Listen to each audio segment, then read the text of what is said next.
Hi darlings, welcome to my channel. ఫైనల్‌గా 'Avatar fire and ash' release అయిపోయిందనమాట. మరి movie చూసాక ఎలా అనిపించింది?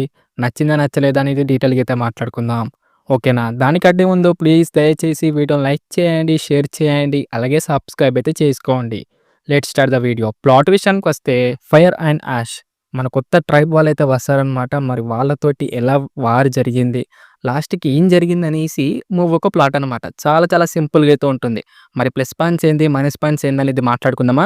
ప్లస్ పాయింట్ గురించి అయితే మాట్లాడుకుంటే సీజీ వర్క్ అలాగే మనకు విజువల్స్ అని చెప్పుకోవచ్చు. పార్ట్ 1లో అయితే మీడియం ఉంటే పార్ట్ 2లో అదిరిపోతుందనమాట. పార్ట్ 3లో అయితే అంతకు మించిందని చెప్పుకోవచ్చు. ఆ సీజీ వర్క్ గాని, అలాగే మనకు ఆ విజువల్స్ గాని టాప్ నాచ్ అని చెప్పుకోవచ్చు నో డౌట్. అలాగే మనకు యాక్షన్ సీక్వెన్స్ అనమాట. ఫస్ట్ హాఫ్‌లో కొన్ని యాక్షన్ సీక్వెన్స్ అయితే ఉంటాయన్నమాట. అవి చాలా మంచిగా వర్కౌట్ అయిందని చెప్పుకోవచ్చు.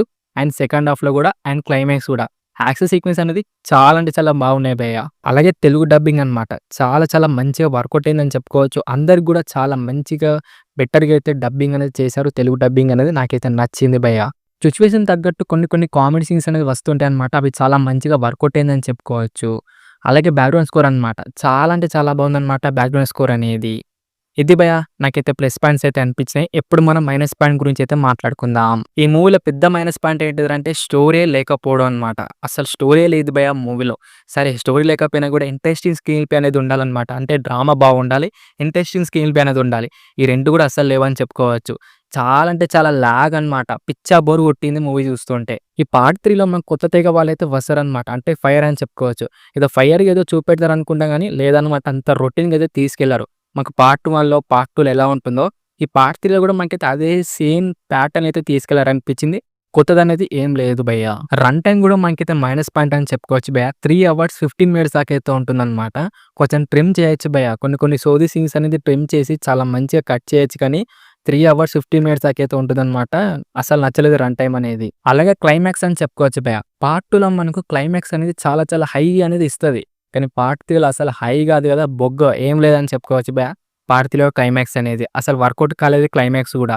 అలాగే మనకు ఎమోషనల్ సీన్స్ అన్నమాట. ఒక్కటంటే ఒక్క ఎమోషనల్ సీన్స్ సరిగ్గా వర్కౌటే కాలేదనిపించింది నాకైతే. మూవీ అంతా చాలా ప్రెడిక్టబుల్‌గా అయితే తీసుకెళ్తారనమాట. అంటే పార్ట్ 1లో, పార్ట్ 2లో ఎలా ఉంటుందో స్టోరీ లైన్ అనేది పార్ట్ 3లో గూడా అలాగే ఉండడం వల్ల మనకైతే మొత్తం ప్రెడిక్టబుల్‌గా అయితే తీసుకెళ్తారు.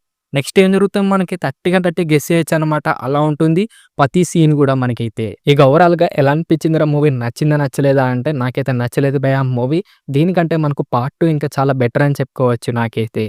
మరి మీరు మూవీ చూసారా లేదా? మీకెలా అనిపించింది? కిందైతే కామెంట్ చేయండి. ఓకేనా? మరి రివ్యూ కనుక నచ్చితే మటుకు దయచేసి వీడియో లైక్ చేయండి, షేర్ చేయండి, అలాగే సబ్స్క్రైబ్ అయితే చేసుకోండి.